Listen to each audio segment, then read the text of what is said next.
करने का विषय है व्यवस्था विवरण 32 अध्याय।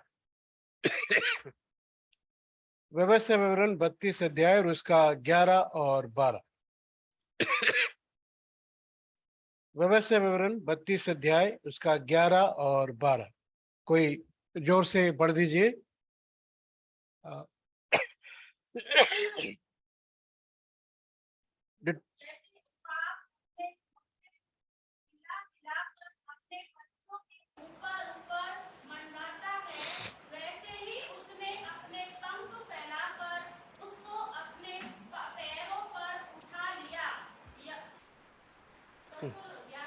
हाँ 12 भी। यहोवा अकेला ही उसकी अगुवाई करता रहा और उसके संग कोई पराया देवता ना था।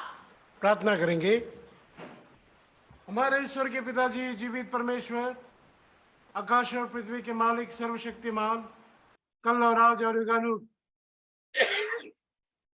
एक सा रहने वाले परमेश्वर, कभी ना बदलने वाले, कभी ना चूकने वाले परमेश्वर, हम आपका धन्यवाद करते हैं, आपकी स्तुति बढ़ाई करते हैं। प्रभु, आपके अनुग्रह, दया, प्रेम, करुणा जो आपने हम पर दिखाया। हम तो नाश होने वाले लोग थे, लेकिन आपने अपने पुत्र को हमारे लिए संसार में भेजकर उस कलवरी क्रूस में बलिदान होकर अपने पवित्र लहू के द्वारा हमको छुड़ाया, बचाया, हमें धोया, पवित्र किया, परमेश्वर की संतान होने का अधिकार दिया और आपके पवित्र मार्ग में प्रभु आपके वचन के अनुसार आप हमारी अगुवाई कर रहे हैं, हमें चला रहे हैं।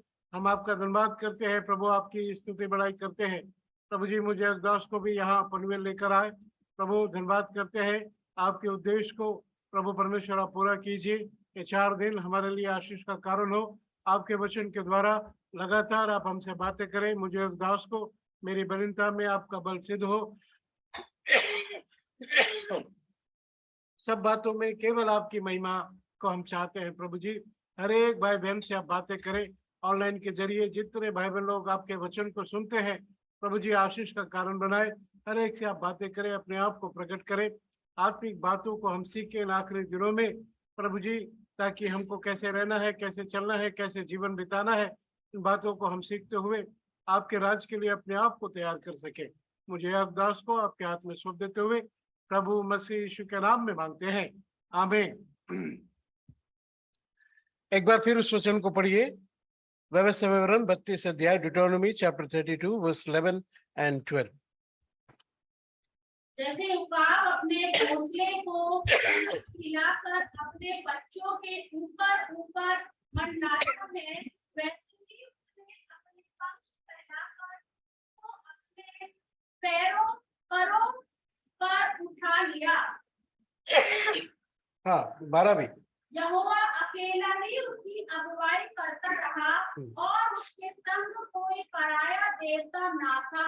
हमारा ध्यान करने का विषय है Who will led by God? कौन परमेश्वर के द्वारा अगुवाई किया जाएगा? किसकी परमेश्वर अगुवाई करता है? किसको परमेश्वर चलाता है, हम कह सकते। इन आखिरी दिनों में हम चाहते हैं कि परमेश्वर मेरी अगुवाई करे, मेरे परिवार की अगुवाई करे, मेरे बच्चों की अगुवाई करे, मेरी कलीसिया की अगुवाई करे। परमेश्वर हमारे आगे आगे चले, हमको चलाए, ये हम चाहते हैं। हर कोई विश्वासी ये चाहता है कि परमेश्वर उसकी अगुवाई करे। लेकिन सवाल ये उठता है कि परमेश्वर किसकी अगुवाई करेगा?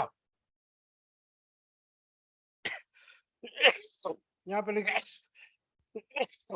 यहाँ पे 12 वचन में लिखा है, यहोवा अकेले ही उनकी अगुवाई करता रहा और उसके संग कोई पराया देवता ना था। इजरायली लोगों को परमेश्वर अगुवाई करता था, लेकिन संपूर्ण इजरायलियों की अगुवाई परमेश्वर नहीं कर रहा था। किसकी अगुवाई परमेश्वर कर रहा था? इस 2 वचन को हम ध्यान करेंगे आज और कल। हम ये 2 वचन को ध्यान करेंगे कि परमेश्वर किसकी अगुवाई करता है, या कौन परमेश्वर के द्वारा अगुवाई पाएगा। क्या आप चाहते हैं प्यारे भाई बहनों, इन आखिरी दिनों में कि परमेश्वर आपकी अगुवाई करे, आपके परिवार की अगुवाई करे, आपके बच्चों की अगुवाई करे, तो आपका जीवन कैसा होना चाहिए। आज हम थोड़ी देर, है ना, जहां तक हो सके इन बातों को हम ध्यान करेंगे। परमेश्वर उनकी अकेले ही उनकी अगुवाई करता रहा। हमारा परमेश्वर 7 प्रकार से हमारी अगुवाई करता है। पहला, परमेश्वर जानता है कि कहाँ वो हमारी अगुवाई कर रहा है। हर एक को जिसकी वो अगुवाई करता है परमेश्वर जानता है। पहली बात, अगर परमेश्वर मेरी अगुवाई कर रहा है तो वो मुझे अच्छे से जानता है कि मैं कौन हूं, मैं क्या हूं और कैसे जीवन बिता रहा हूं। दूसरा, अगुवाई करते समय वह हमारी हर एक जरूरतों को पूरा करता है। आधा अधूरा अगुवाई नहीं करता हो। अगर वो अगुवाई कर रहा है तो अगुवाई करते समय वो हमारी हर एक जरूरत हमारी हर एक जरूरतों को पूरा करेगा। जैसे इजरायलियों की जरूरतों को प्रभु ने उस जंगल में, उस मरुस्थान में पूरा किया। वो जो मांगते गए परमेश्वर देता गया। परमेश्वर उनकी हर एक जरूरतों को पूरा करता हुआ उनकी अगुवाई करता रहा। तीसरा, सामर्थ के साथ अगुवाई करता है। बलवंत भुजा से वो मेरी अगुवाई करता है। अपनी पूरी सामर्थ के साथ वो मेरी अगुवाई करता है। अपने बलवंत भुजा के साथ वो मेरी अगुवाई करता है। चौथा, प्रेम से हमारी अगुवाई करता है। दबाव से वो हमारी अगुवाई नहीं करता। जबरदस्ती वो हमारी अगुवाई नहीं करता। प्रेम से वो हमारी अगुवाई करता है। पांचवा, उसकी अगुवाई अतुल्य है। उसके समान कोई और अगुवाई नहीं कर सकता। उसकी अगुवाई अतुल्य है। उसके समान, उसके बराबर, उसके जैसा कोई हमारी अगुवाई नहीं कर सकता। छठी बात, उसकी अगुवाई सिद्ध है, परफेक्ट है। पूरी सिद्धता के साथ वो हमारी अगुवाई करता है। और सातवां, भरोसामंद अगुवा है। वो परमेश्वर जो हमारे आगे आगे चल रहा है वो भरोसामंद अगुवा है। हम उस पर भरोसा कर सकते हैं। हम उसका सहारा ले सकते हैं। हम उसको अपना आसरा बनाकर अपने आगे आगे वो परमेश्वर चलेगा। हम उसको अपना आसरा बना सकते हैं। पूरे भरोसे के साथ हम उसके पीछे पीछे चल सकते हैं।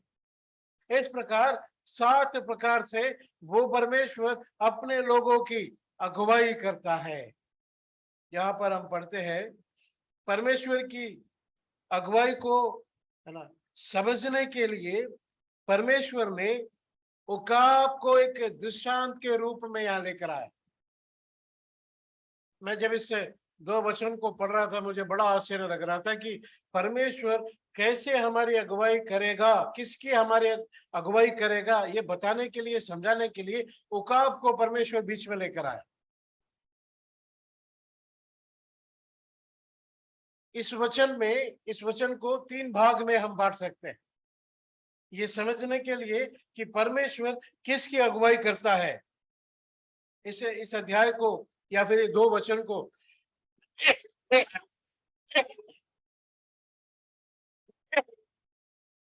अगर आप ध्यान से पढ़ेंगे तो आपको, है ना, इस वचन में 3 भाग दिखेंगे और आपको साफ परमेश्वर बताएगा कि मैं किसकी अगुवाई करता हूं। पूरे इजरायली की परमेश्वर अगुवाई नहीं कर रहा था, तो फिर परमेश्वर किसकी अगुवाई करता है, किसकी अगुवाई कर रहा है। हमारा जीवन कैसा होने से वो हमारी अगुवाई करेगा। हर किसी की अगुवाई वो नहीं करता।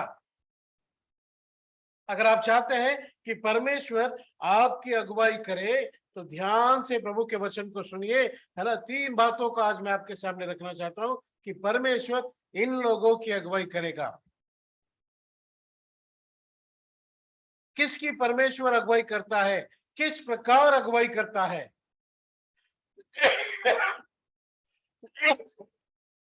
ये दो बातों को आज हम देखने जा रहे हैं। किसकी परमेश्वर अगुवाई करता है, किस प्रकार अगुवाई करता है ना। उस वचन को हम दोबारा पढ़ेंगे, 11 वचन को पढ़िए। जैसे उकाब अपने घोंसले को हिला हिला कर हाँ। अपने बच्चे के ऊपर ऊपर अपने बच्चों को ऊपर ऊपर मंडलाता है, वैसे ही उसने अपने पंख फैलाकर उसको अपने परों पर उठा लिया। कहता है घोंसले को हिला हिला कर, उकाब है ना घोंसले को क्या कर रहा है, हिला रहा है करके वहां पर वचन में लिखा है, यानी तोड़ रहा है। परमेश्वर जो उकाब के समान है यहां पर, है ना, अगुवाई करने से पहले घोंसले को वो हिला रहा है। उस घोंसले को उकाब ने ही बनाया, उस घोंसले को बनाने का योजना उकाब का ही था। उकाब ने ही बड़े परिश्रम से, बड़े चाहत से उस घोंसले को बनाया।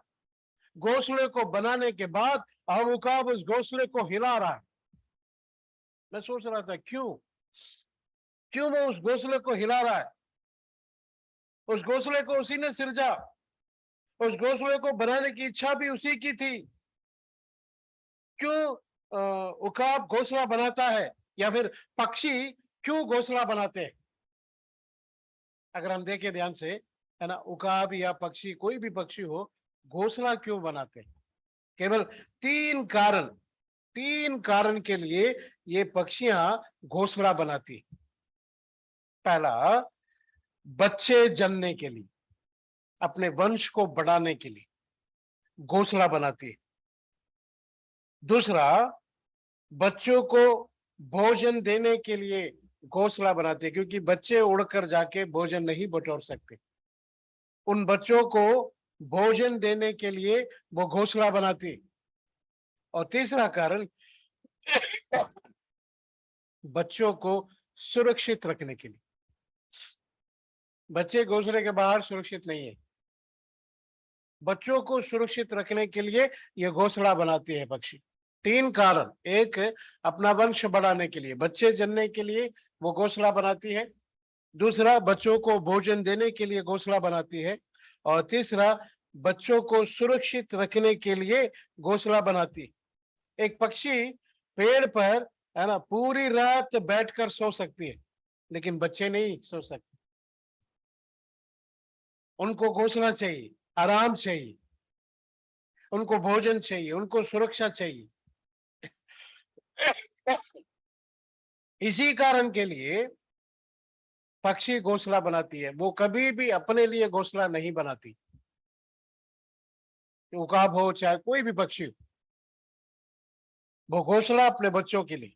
तीन ही कारण, एक बच्चे जन्मने के लिए, दूसरा उनको भोजन देने के लिए, तीसरा उनको सुरक्षित रखने के लिए घोंसला बनाया जाता है। घोंसले में बच्चे पैदा हो चुके, भोजन दिया जा चुका, वो सुरक्षित भी है। वही उकाब अब इस घोंसले को हिला रहा है, उजाड़ रहा है। इजरायलियों के विषय में इस उकाब, इस घोंसले और इजराइल के विषय में हम इन बातों को कैसे समझेंगे?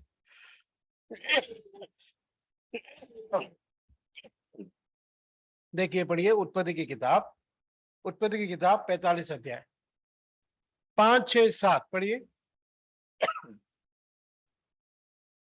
तब उन्होंने कुछ किया और उनके चारों ओर के नगर निवासियों के मन में परमेश्वर की ओर से ऐसा भय समा गया कि उन्होंने याकूब के पुत्रों को पीछा न किया। याकूब उन सब समेत जो उसके संग थे कनान देश के लूज नगर को आया। वह नगर बेतेल भी कहलाता है। वहां उसने एक वेदी बनाई और उस स्थान का नाम एलबेतेल रखा, क्योंकि जब वे अपने भय के डर से भागा जाता था तब परमेश्वर उस पर वही प्रकट हुआ था। हाँ, तो इस 3 वचन को अब बाद में घर में जाके घुटनों पर ध्यान से पढ़ना, है ना। इजरायलियों के विषय में इस बात को हम कैसे समझें? क्या परमेश्वर सचमुच में इजरायलियों को घोंसले के अंदर लेकर आया? उनको, उनके वंश को वहां बढ़ाया? क्या परमेश्वर उनको वहां भोजन दिया? क्या परमेश्वर उनको वहां पर सुरक्षित रखा? इजराइल के विषय में हम इस बात को कैसे समझें? ये 3 वचन को अगर आप पढ़ेंगे तो ये तीनों बातें यहाँ पे हो रही है। ये घोषणा क्या है? उस घोषणे का नाम क्या है? मिस्र। मिस्र को परमेश्वर ने ही बनाया। मिस्र रूपी घोंसले को परमेश्वर ने ही बनाया, और उस घोंसले में इजरायलियों को परमेश्वर लेकर आया। क्यों उस घोंसले में वो लेकर आया? ताकि उसके वंश को बढ़ा सके, ताकि उसके वंश को बढ़ा सके।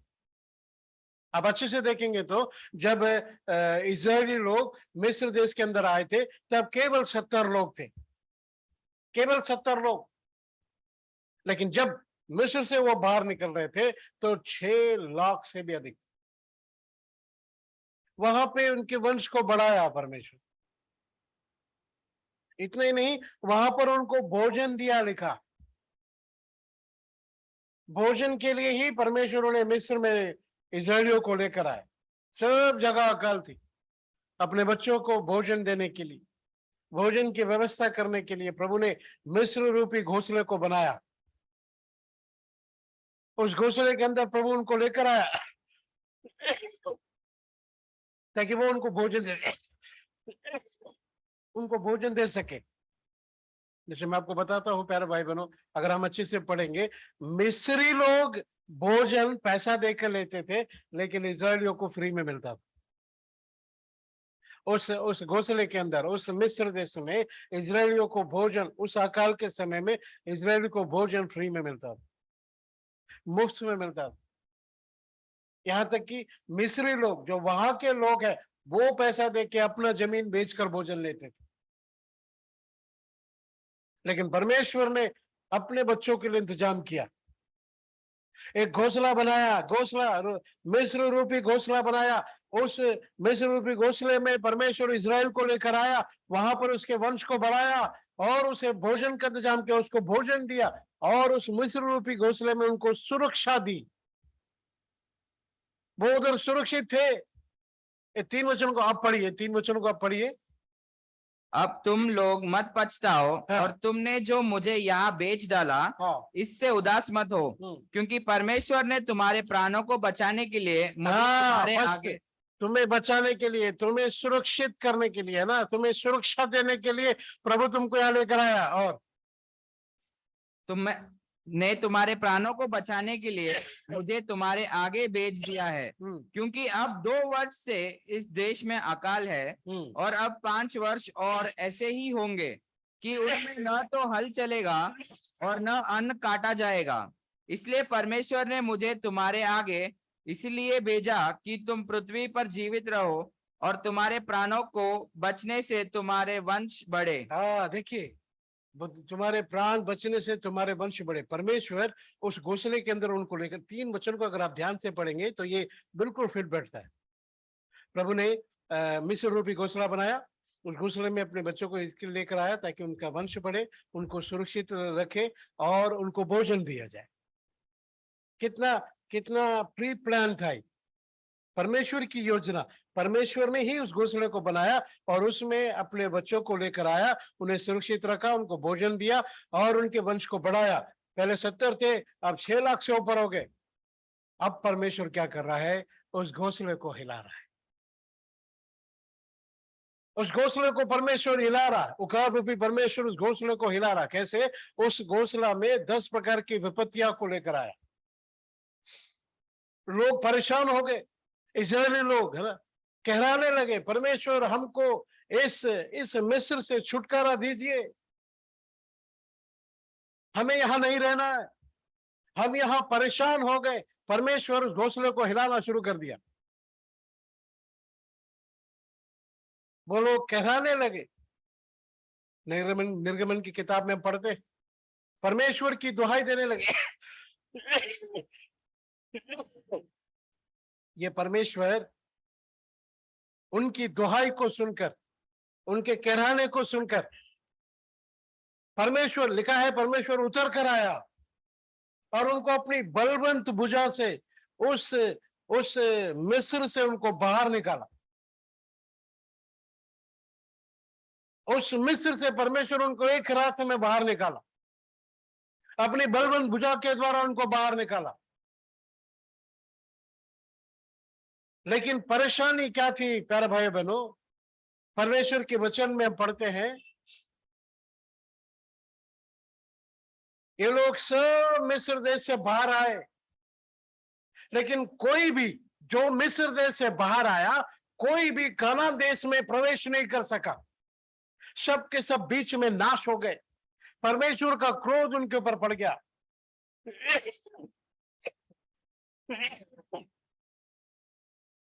क्यों कानान देश नहीं पहुंच सके? क्यों कानान देश में प्रवेश नहीं कर सके? क्यों परमेश्वर की आशीष को बटोर नहीं सके? क्यों परमेश्वर का क्रोध उन पर पड़ा? वो निकले तो थे मिस्र देश से बाहर, लेकिन कानान देश नहीं पहुंच सके। उसका कारण क्या था मालूम? परमेश्वर ने उस घोंसले को हिलाया। मैं आपसे एक सवाल करता हूं, क्यों है ना परमेश्वर इस घोंसले को हिला रहा है? क्यों हिला रहा है बताइए? क्यों परमेश्वर इस घोंसले को हिला रहा है? या फिर उकाब क्यों हिला रहा है? ताकि बच्चे उड़ना सीखे। हाँ, उड़ना सीखे। सेकेंडरी, फर्स्ट बाहर आना है। किसमें से बाहर आना है? घोंसले में से बाहर आना है, उसके बाद वो उड़ना सीखे। घोंसले में से बाहर आने के लिए, उनको बाहर निकालने के वो उकाब घोंसले को हिला रहा है। परमेश्वर चाहता था कि हर एक इस्राएली मिस्र देश से बाहर आ जाए। हर एक इस्राएली उस मिस्र से बाहर आ जाए, उस घोंसले से बाहर आ जाए। ये परमेश्वर चाहता था, इसीलिए परमेश्वर उस घोंसले को हिला रहा है। ये लोग बाहर आए थे, लेकिन कानान देश नहीं पहुंच सके। क्यों? देखिए, पढ़िएगा प्रेरितों के काम, प्रेरितों के काम 7 अध्याय, Acts chapter 7 verse 39। परंतु हमारे बाप दादाओं ने उसकी मानना न चाहा, वरन उसे हटाकर अपने मन मिस्र की ओर फेरे। हाँ, हमारे बाप दादाओं ने उसे मानना ना चाहा, वरन उसे हटाकर अपना मन कहाँ फेर दिया? मिस्र की ओर फेर दिया। वो मिस्र से बाहर आ गए, लेकिन उनका मन मिस्र से बाहर नहीं आया। फिर भाई बहनों ध्यान से सुनिएगा, वो परमेश्वर घोंसले को इसलिए हिलाया ताकि इजराइली लोग पूरी रीति से मिस्र देश से बाहर आ जाए, उस घोंसले से बाहर आ जाए। वो लोग घोंसले से बाहर आ गए, लेकिन उनका मन घोंसले से बाहर नहीं आया। उनका पैर कनान देश की ओर जा रहा है, लेकिन उनका मन मिस्र में ही लगा हुआ है। वो मिस्र से ही प्रेम करते थे, मिस्र से ही जुड़े हुए थे। आज कितने विश्वासी लोग इस संसार से, इस मिस्र से बाहर आ गए, लेकिन मिस्र उनके अंदर से बाहर नहीं आया।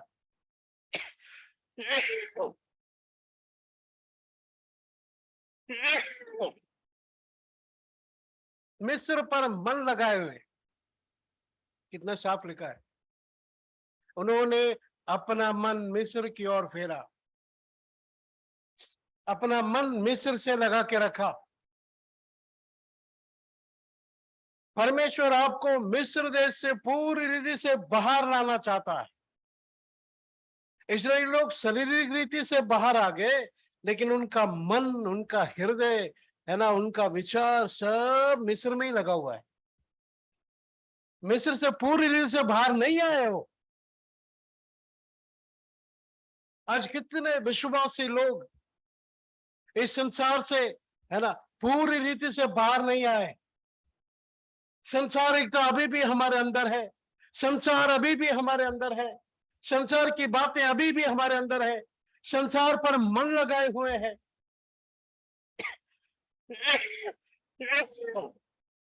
देखिए गिनती की किताब 14 अध्याय और उसका 4 वचन पढ़िए। गिनती 14:4। फिर वे आपस में कहने लगे, हाँ आओ हम किसी को अपना प्रधान बना ले हाँ और मिस्र को लौट चले। हाँ। देखिए, उनको कोई प्रदान नहीं मिला उस समय में। अगर मिलता वो पक्का मिस्र को वापस चले जाते। पूरा मन बना लिया था उन्होंने, पर उनको कोई प्रदान नहीं मिला।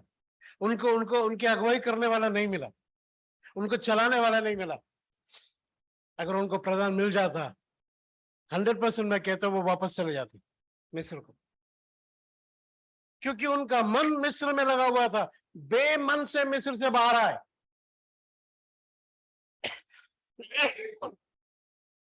परमेश्वर उनको पूरी रीति से मिस्र से बाहर निकालना चाहता था,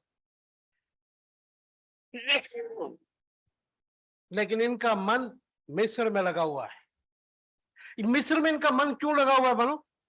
3 कारण। 3 कारण से इनका मन मिस्र में लगा हुआ था। क्या? देखिए, पढ़िए पहला निर्गमन 16 अध्याय और उसका 3 वचन। निर्गमन 16 अध्याय 3 वचन, जल्दी पढ़े। इजरायली हाँ। उनसे कहने लगे, हाँ। जब हम मिस्र देश में मांस की हड्डियां के पास बैठकर हाँ। मनमना भोजन करते थे, हम्म। तब यदि हम यहोवा के हाथ से मार डाले भी जाते तो उत्तम वही था। पर तुम हमको इस जंगल में इसलिए निकाल लाए हो कि इस सारे समाज को भूखा मार डालो। यहाँ पे हम देखते हैं साफ रीति से वो मिस्र को क्यों जाना चाहते हैं। मिस्र में उनका मन क्यों लगा हुआ है? क्यों लगा हुआ है? एक कारण, पहला कारण क्या? नाशमान भोजन, है ना। हम तो मनमाना खाते थे उधर मिस्र में, इधर क्या मिल रहा है? मन्ना, उसका स्वाद भी नहीं है। हम उधर मनमाना खाते थे, पेट भर के खाते थे, जितना चाय खाते थे, जो चाय खाते थे। नाश्यमान भोजन के लिए मिस्र वापस जाना चाहते थे। नाश्यमान भोजन के लिए मिस्र पर मन लगाए बैठे थे। दूसरा कारण पढ़िए, गिनती 20 अध्याय और उसका 5 वचन। गिनती 20 अध्याय 5 वचन। और तुमने हमको मिस्र से क्यों निकालकर हाँ। इस बुरे स्थान में पहुंचाया है? हाँ। वहां तो बीज या अंजीर या दाखलता या अनार कुछ नहीं है। हाँ। यहाँ तक कि पानी को कुछ पानी भी नहीं है। यहाँ तक पीने को कुछ पानी भी नहीं है। दूसरा कारण, मिस्र पर मन लगाने का दूसरा कारण क्या है? भोजन। दूसरा कारण भी भोजन है। तीसरा कारण पढ़िए, गिनती 11 अध्याय उसका 5 वचन। गिनती 11 अध्याय, नंबर्स 11:5। हम वे मछलियां स्मरण है हाँ। हमें वे मछलियां स्मरण है हाँ। जो हम मिस्र में सेत में खाया करते थे। हाँ। और वे खीरे और खरबूजे और गंदने और प्याज और लहसुन भी। देखिए, वो कानान देश की तरफ जा रहे, लेकिन मिस्र में क्या मिलते थे? मिस्र में हम कैसे रहते थे, कैसे जीवन बिताते थे? वहां के लहसुन, वहां के, है ना, खरबूजे, है ना, वहां का मछली, है ना, वही सब याद कर। तीसरा कारण भी भोजन। एक ही कारण था उनको मिस्र वापस जाने का, एक ही कारण, क्या मालूम? भोजन, नाशमान भोजन। यहाँ भोजन नहीं मिल रहा, वहां पे भोजन मिलता है। इसलिए हमको मिस्र अच्छा है, हमारे लिए मिस्र अच्छा है। हम वहीं पे मर जाते, कोई बात नहीं। हमको यहां क्यों लेकर आया? मूसा से झगड़ रहे हैं वो लोग। हम वहां कितना मनमाना खाते थे, जो चाय खाते थे, अपना मन संसारिक नाश्यमान भोजन पर लगाया, नाश्यमान वस्तुओं पर लगाया, है ना, जो जो चीज किसी काम की नहीं है,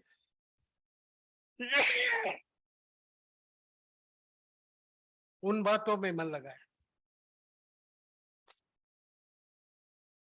परमेश्वर उनको पूरी रीति से मिस्र से बाहर लाना चाहता था, लेकिन ये इस्राएली लोग उस घोंसले से बाहर नहीं आए। शरीर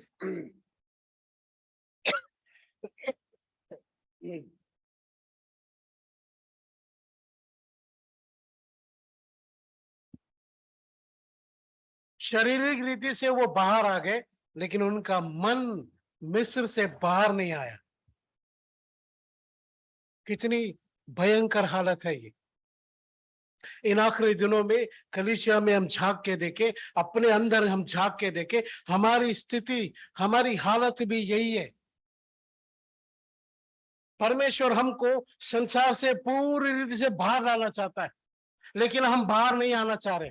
हम इस संसार से प्रेम कर रहे हैं, इस संसार पर मन लगाया। क्यों? नाशमान वस्तुओं के लिए, जो किसी काम की नहीं है, उस पर हम मन लगा के बैठे।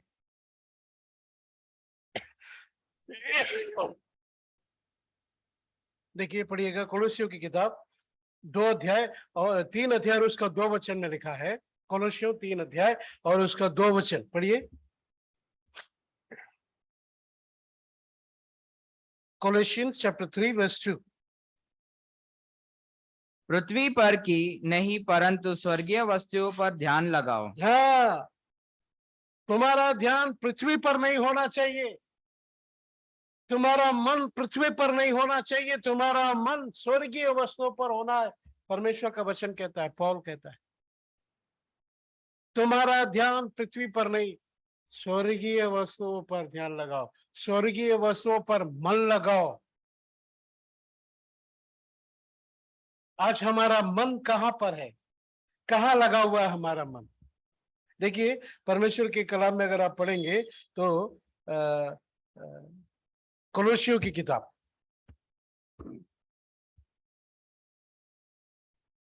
वहां पर लिखा है, ईश्वर उनका पेट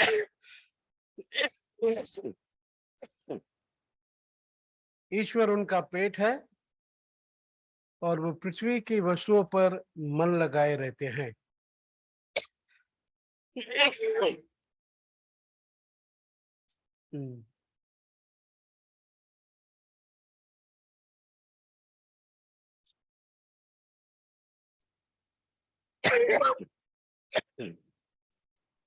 फिलिपी 3:19 है।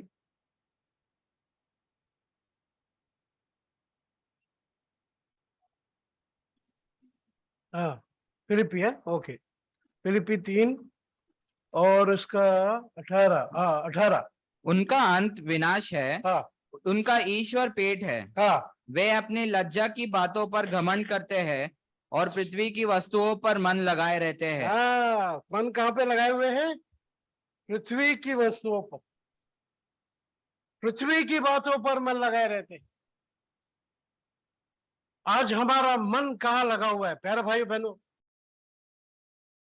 इस्राएलियों को परमेश्वर चाहता था कि पूरी रीति से वो मिस्र से बाहर आ जाए।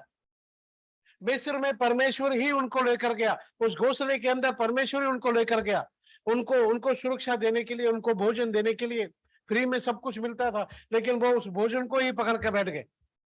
भोजन देने वाले को नहीं, भोजन को ही वो याद करते थे। भोजन को, नाशमान भोजन को याद करते रहे। किसने इसे दिया, उसे वो भूल गए। जब परमेश्वर उनको उस मिस्र देश से, उस घोंसले से बाहर निकालना चाहा, वो बाहर निकलना नहीं चाहे। उनका शरीर बाहर आ गया, लेकिन उनका मन, है ना, उनका हृदय उस घोंसले में लटका हुआ है, उसको उन्होंने पकड़ के रखा हुआ है। उसी झुंड में एक मनुष्य जब उनके साथ उस घोंसले से बाहर आया था, उन्हीं के साथ वो बाहर आया था, उसका नाम है मूसा। मूसा भी उनके साथ उस घोंसले से, उस मिस्र देश से बाहर आया। लेकिन मूसा के जीवन और इनके जीवन के अंतर को देखिए। ये लोग नाशमान भोजन के लिए मिस्र को छोड़ना नहीं चाहते थे। मूसा को मिस्र में मूसा कौन था? क्या था बताइए? मूसा मिस्र में क्या था? है प्रिंस। तो उसको कौन सा भोजन मिला होगा? राजभोज, है ना, रॉयल फूड मिला होगा उसको, साधारण भोजन नहीं। वो प्रिंस है, राजकुमार है, कल को वो राजा भी हो सकता है। उसको साधारण भोजन नहीं, राजभोज मिला, रॉयल फूड मिलता होगा उस मिस्र देश में। इनको तो साधारण भोजन, इस भोजन को ये लोग नहीं छोड़ रहे। लेकिन मूसा को देखिए, उस मिस्र रॉयल फूड। इतना ही नहीं, देखिए इब्रानियों किताब 11 अध्याय, इब्रानियों 11 अध्याय 24 वचन को पढ़िए।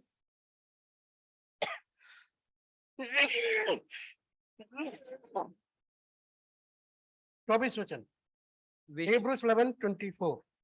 विश्वास ही से हम्म। मूसा ने सयाना होकर फिरौन की बेटी का पुत्र कहलाने से इनकार किया। फिरौन, मिस्र में फिरौन की बेटी का पुत्र था ये, यानी एक ऊंचा दर्जा था इसको मिस्र में, मूसा को। ये साधारण आदमी नहीं था मिस्र में, है ना। फिरौन की बेटी का बेटा राजकुमार, एक ऊंचा पद उसको मिला हुआ था, एक ऊंचा दर्जा था उसको उस मिस्र देश में। इतना ही नहीं, उसी में देखिए पढ़िए 11 अध्याय 25 वचन। इसलिए हाँ, इसलिए कि उसे पाप में थोड़े दिन के सुख भोगने देखिए से मिस्र देश में पाप का सुख उसको मिल रहा था। मिस्र देश में मूसा को पाप का सुख मिल रहा था। वो कोई भी पाप करे उससे उसको पूछने वाला कोई नहीं, पाप का सुख उसको मिल रहा था।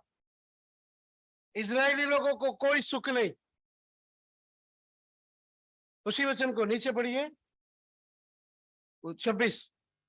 उसने मसीह के कारण निंदित होने को मिस्र के भंडार से बड़ा धन समझा। हाँ, मिस्र का भंडार उसके हाथ में था, यानी मिस्र का खजाना ना, ट्रेजर, मिस्र का खजाना उसके हाथ में था। इजराइल लोगों को हर दिन का कूली, है ना, हर दिन का कूली भी नहीं मिलता है, हर दिन की तनख्वाह भी उनको नहीं मिलती थी। मिस्र का खजाना उसके हाथ में। देखिए इजरायली और मूसा दोनों मिस्र से बाहर आए, दोनों के जीवन के अंतर को देखिए। मूसा मिस्र में एक रॉयल फूड उसको मिलता था, राजकीय भोजन। इन लोगों को साधारण भोजन, है ना, एक हांडी बीच में रख दिया, चारों तरफ बैठ के खाए। मूसा, है ना, मिस्र में एक ऊंचा स्थान था उसको। ये इस्राएल लोग को दास्तव, है ना, कोई स्थान नहीं। मूसा, है ना, पाप का सुख मिस्र में उसको मिल रहा था, इस्राएलियों को कोई सुख नहीं, कड़वापन, सिर्फ कड़वापन। मूसा, इस्राएल, मिस्र का सारा खजाना उसके हाथ में, इनको हर दिन की कूली भी नहीं मिलती। दोनों के जीवन के अंतर को देखिए। अगर अगर मिस्र बोला तो इस्राएलियों को क्या याद आता है? लहसुन, है ना, प्याज, मछली, यही उनके लिए मिस्र है। लेकिन मूसा के लिए मिस्र क्या है?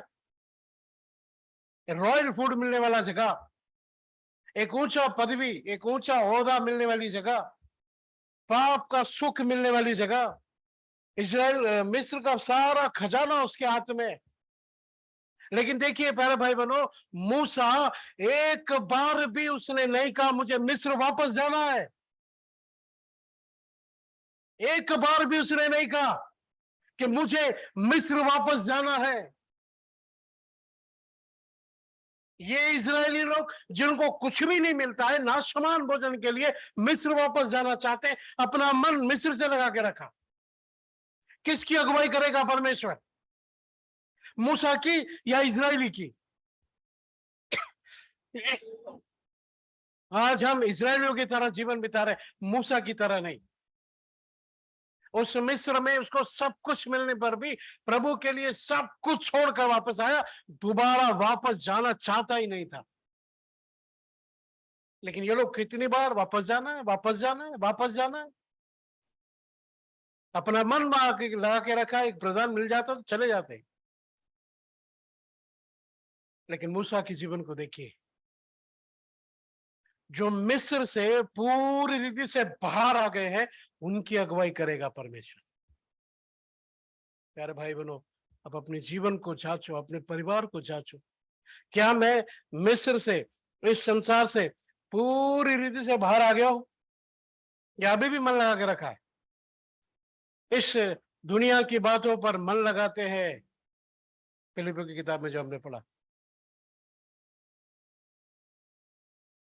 They always keep their heart upon this world. ये नाशमान दुनिया के ऊपर अपना मन लगाए हुए हैं। लेकिन एक एक एक मेच्योर्ड विश्वासी है ना, उस दुनिया में है, इस दुनिया में ही जिएगा, लेकिन वो दुनिया उसके अंदर नहीं होगी।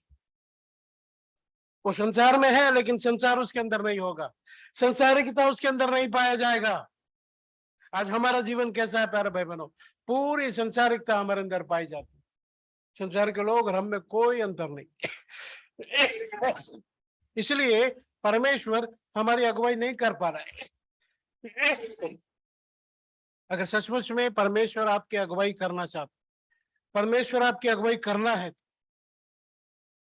मिस्र से पूरी रीति से बाहर आइए।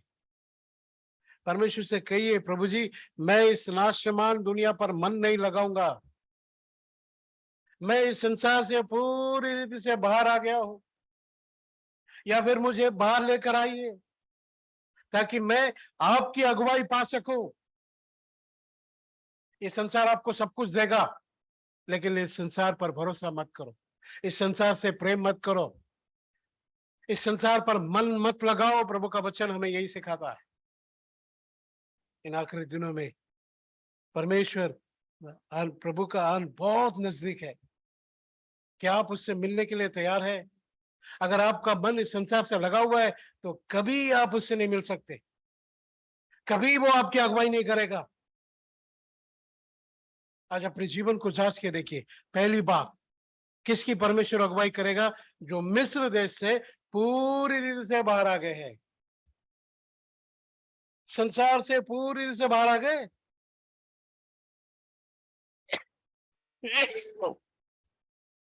मिस्र से वो बाहर आ गए, लेकिन मिस्र को उनके अंदर से बाहर निकालने के लिए परमेश्वर को 14 साल उस मरुभूमि में घुमाना पड़ा, तो भी वो बाहर नहीं आया।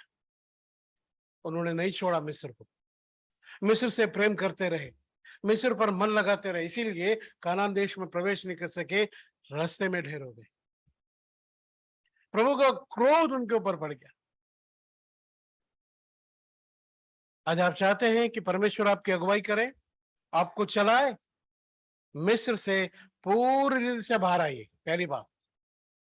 दूसरी बात, उसी व्यवस्था और उनकी किताब 32 अध्याय 11 वचन को दोबारा पढ़िए।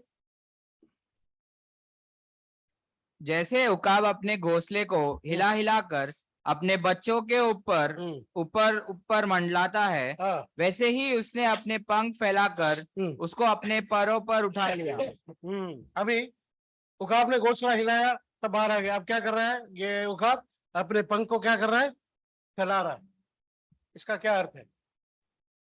प्रभु का दास दाऊद कहता है, पढ़िए Psalms 57 verse 1, Psalms 57 verse 1। हे परमेश्वर मुझ पर अनुग्रह कर, मुझ पर अनुग्रह कर, क्योंकि मैं तेरा शरणघात हूँ, और जब तक ये विपत्तियां निकल ना जाए तब तक मैं तेरे पंखों तले शरण ले रहूंगा। दाऊद कहता है, जब तक ये विपत्तियां निकल ना जाए मैं तेरे पंखों की छाया तले शरण लिए रहूंगा। वो उकाब अपने पंख को क्यों फैला रहा है? ताकि वो अपने बच्चों को छाया दे। छाया का मतलब है शरण, शैडो, शरण। ये उकाब के बच्चे अब तक यही सोच रहे थे कि ये घोंसला ही हमारा शरण स्थान है, लेकिन परमेश्वर उनको बताना चाहता था कि ये घोंसला तुम्हारा शरण स्थान नहीं है, मैं तुम्हारा शरण स्थान हूं। इस्राएल को परमेश्वर बताना चाहता था कि मिस्र तुम्हारा शरण स्थान नहीं है, ये दुनिया तुम्हारा शरण स्थान नहीं है, मैं तुम्हारा शरण स्थान हूं, मेरी शरण में आओ। दाऊद कहता है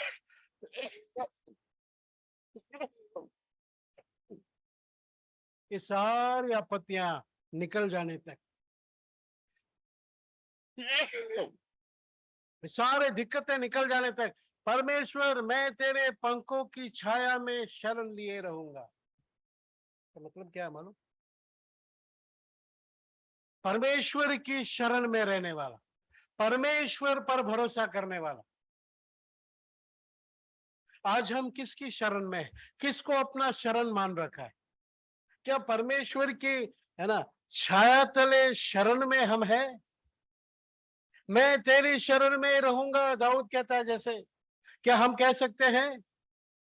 ये दाऊद राजा आपत्तियां निकल जाने तक करके वहां पे लिखा हुआ है, जब शाऊल दाऊद का पीछा कर रहा है एक शिकारी की तरह, हम सोच सकते हैं दाऊद डर के मारे भाग रहा है।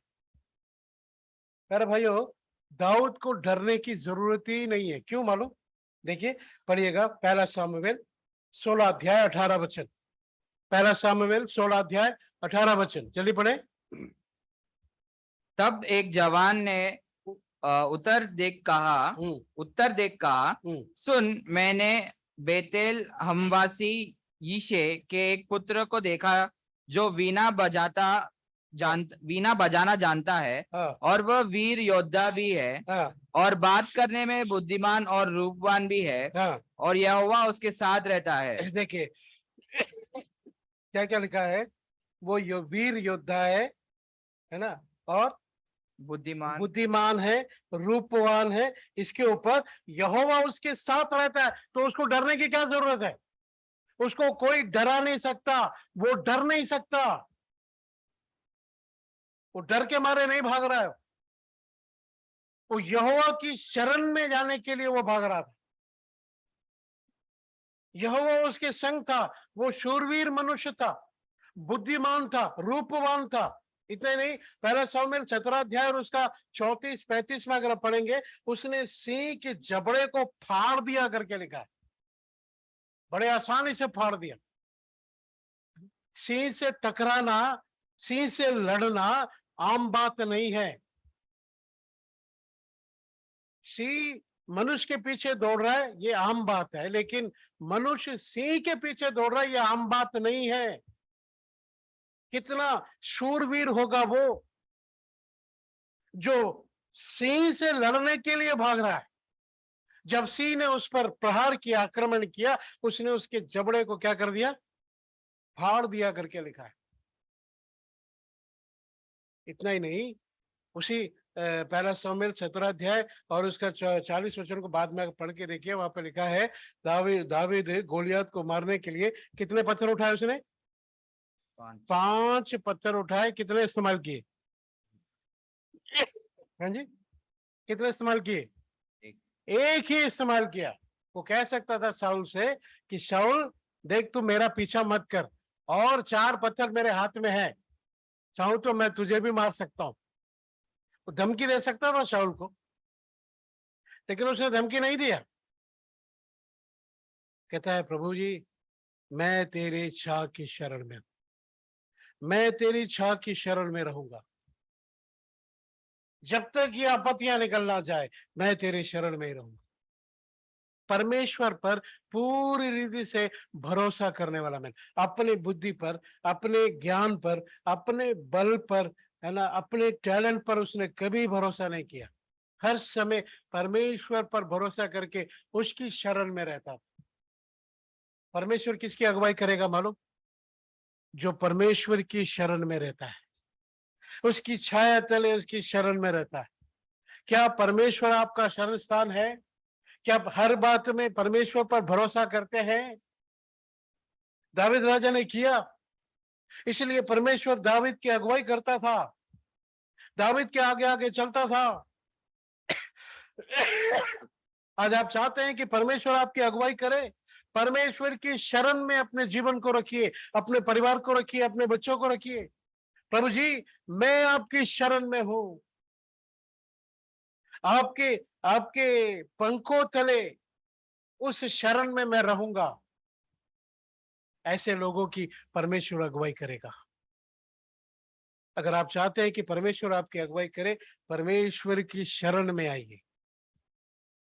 अपने बल पर, अपने ज्ञान पर, है ना, अपने अपने टैलेंट पर भरोसा मत कीजिए। ये सब कुछ होने पर भी परमेश्वर पर भरोसा करते हुए उसके मार्ग में चलिए। तब ये परमेश्वर आपकी अगुवाई करेगा दाऊद की तरह। आज क्या आपका जीवन परमेश्वर के पंखों की छाया के नीचे शरण में है? दाऊद ये कहता है, प्रभु जी ये आपत्तियां निकल जाने तक तेरे, पढ़िए उसको दोबारा, भजन 57:1, भजन 57:1।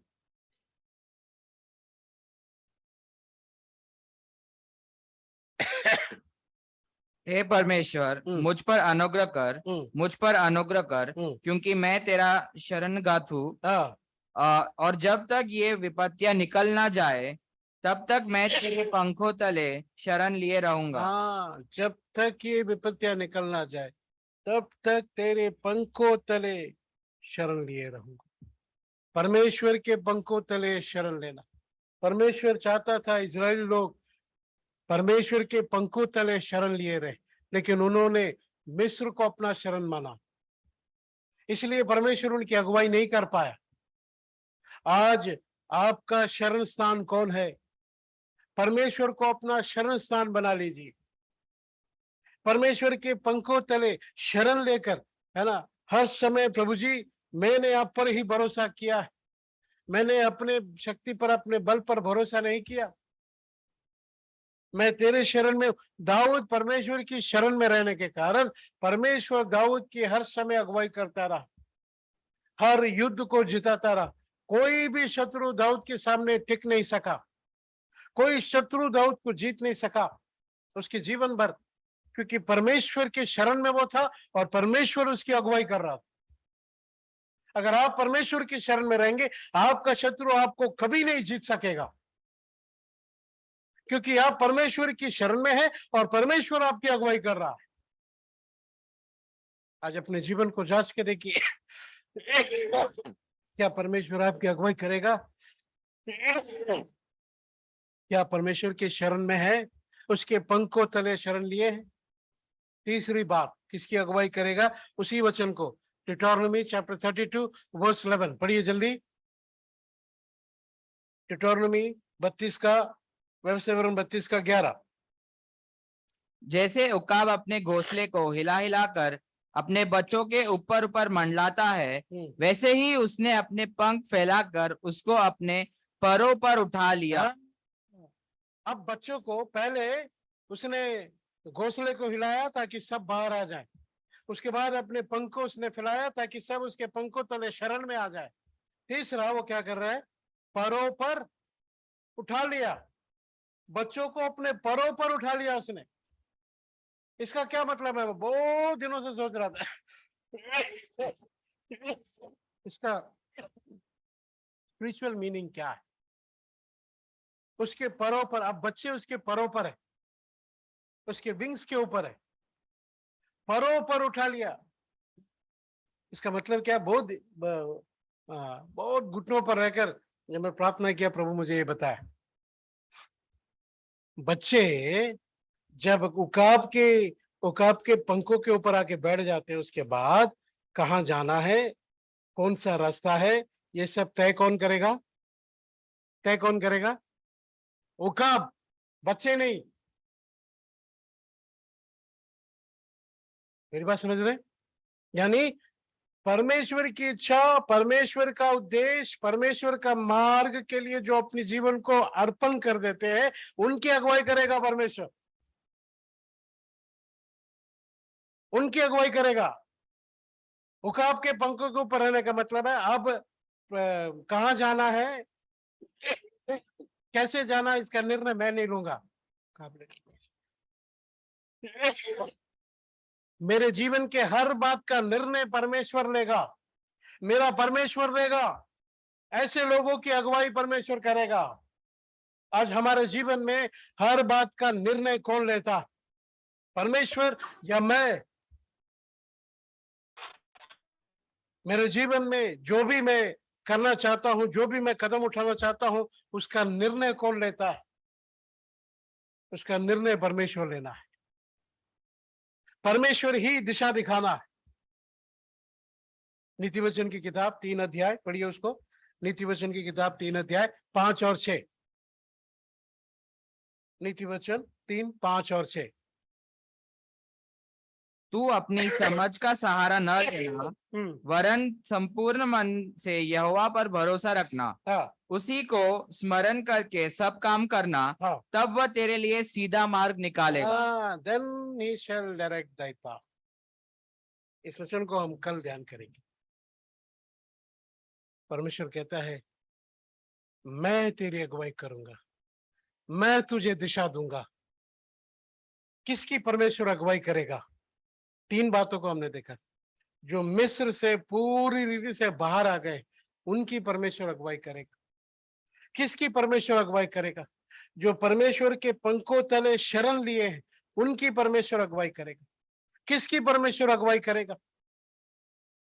जो अपने जीवन का निर्णय परमेश्वर लेता है, जिसके जीवन का निर्णय परमेश्वर लेता है, कहाँ जाना है, कैसे जाना है, कब जाना है, इसका निर्णय परमेश्वर लेता है, उसकी अगुवाई प्रभु करेगा।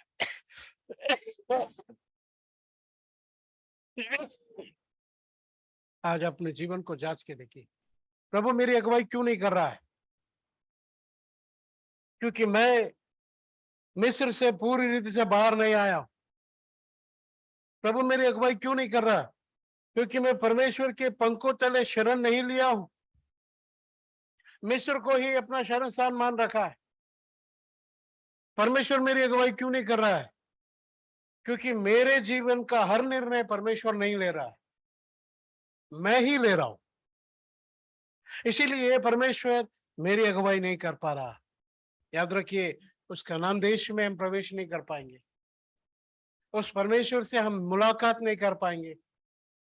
इन आखिरी दिनों में अपने जीवन को परमेश्वर को सौंपिए। हम इस चर्च एनिवर्सरी में पहुंच गए, इस नए साल में। प्रभु जी, आप मेरी अगुवाई करना है, आप मेरे परिवार की अगुवाई करना है, आप मेरे बच्चों की अगुवाई करना है। हम मिस्र से पूरी से बाहर आए, इस संसार से मैं पूरी से बाहर आना है प्रभु, इस संसार से मैं मन ना लगाऊं। योना मछली के पेट में बैठ के प्रार्थना करते समय कह रहा है, जो व्यर्थ बातों पर मन लगाते हैं वे अपने करुणा निदान को खो देते हैं। उसने व्यर्थ बातों पर मन लगाया। कहा? मछली के पेट में घुटनों पर प्रार्थना करते समय वो बोल रहा है, 2 अध्याय 8 वचन में, योना, जो व्यर्थ बातों पर मन लगाते हैं, जो इस संसार पर मन लगाते हैं, जो संसार से बाहर नहीं आए, शरीर से बाहर आ गए, लेकिन उनका मन, उनका हृदय सब वहीं लगा हुआ है। इस्राएलियों की तरह परमेश्वर कभी आपकी अगुवाई नहीं करेगा। आज अपने जीवन को प्रभु को अर्पण कीजिए। परमेश्वर से कहिए, प्रभु जी, ऐसा मूसा की तरह ऐसा जीवन मुझे दीजिए, दाऊद की तरह ऐसा जीवन मुझे दीजिए। उस उकाब के पंखों के ऊपर बैठे उस उकाब के बच्चों की तरह वो जीवन मुझे दीजिए, ताकि मैं आपकी अगुवाई को पा सकूं, ताकि आप मुझे चला सकें। आज अपने जीवन को जांच के देखिए, आपको कौन चला रहा है, कौन आपकी अगुवाई कर रहा है। क्या आप सचमुच चाहते हैं परमेश्वर आपकी अगुवाई करे? ये 3 स्वभाव आपके अंदर होने चाहिए। प्रभु हमारी सहायता करे कि हम इन बातों को अपने जीवन में अभ्यास करके उसकी अगुवाई को पा सके। घोंसले को तोड़ा उसने ताकि हम उड़ना सीखे, घोंसले को तोड़ा उसने ताकि हम उड़ना सीखे, पर उठाया खाप की तरफ ताकि हमें संभाले, ताकि हमें संभाले। पर उठाया खाप की तरफ ताकि हमें संभाले, ताकि हमें संभाले। ऊंचे स्थानों में प्रभु सवार भी कराया मुझे। क्या ही सुंदर है वो उद्धार की चोटी, कहेगी अनंत का, रहेगी अनंत का। क्या ही सुंदर है वो उद्धार की चोटी, रहेगी अनंत का, रहेगी अनंत का। प्रार्थना करेंगे।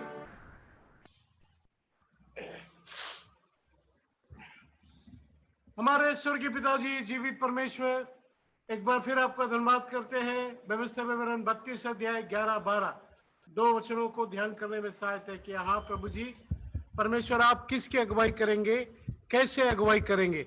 आपके वचन के द्वारा साफ रीति से आपने हमसे बातें किया।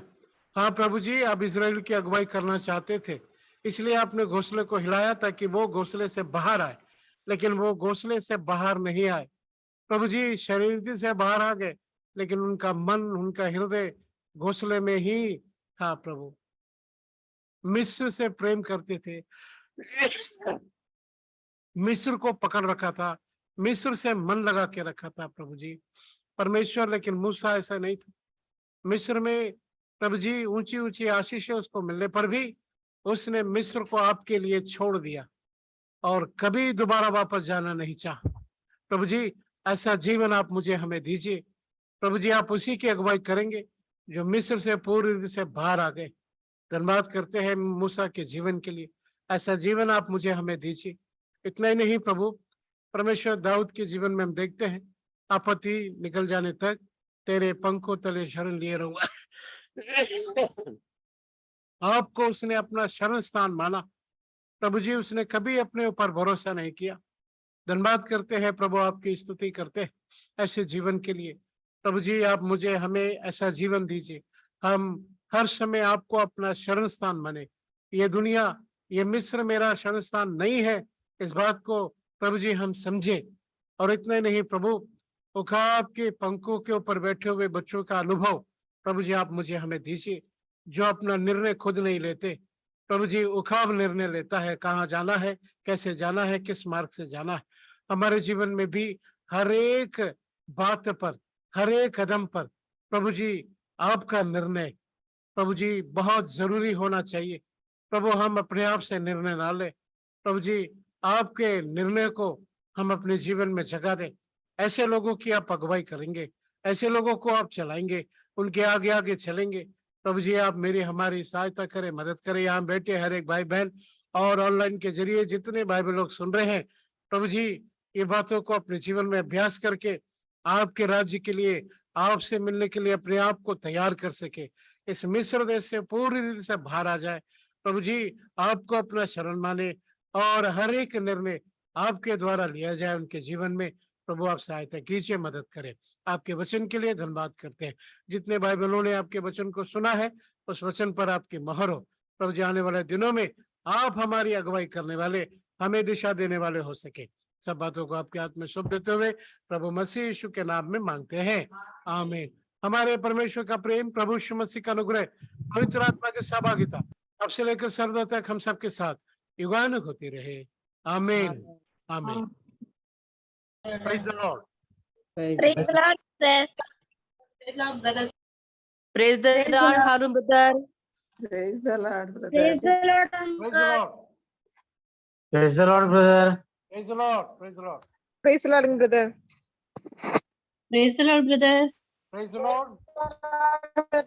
Bye, कैसे हैं, सब ठीक है? brother. Praise the Lord brother. Praise the Lord. Indore से विकास है ब्रदर।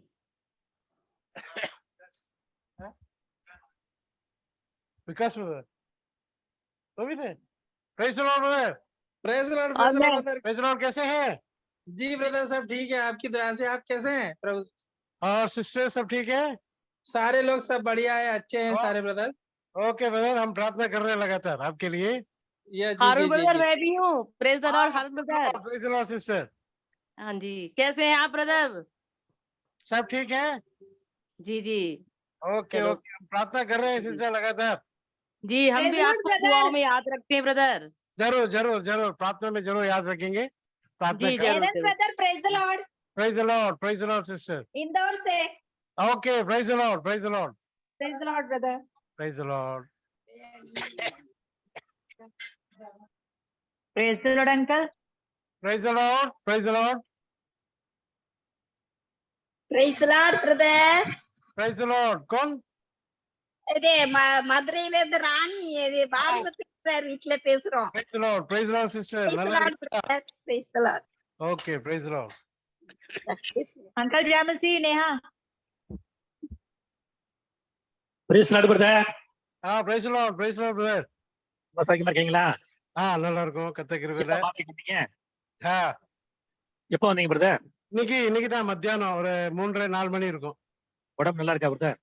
கர்த்தர் கிருபையில நல்லா இருக்கு. ஜெபம் பண்ணிக்கோங்க. பசங்க நல்லா இருந்துச்சு. கர்த்தர் கிருபையில ஜெபம் பண்ணிக்கோங்க. வாங்க அப்ப சனிக்கிழமை வருவீங்களா? பாக்குறேன் பிரதர். Okay okay okay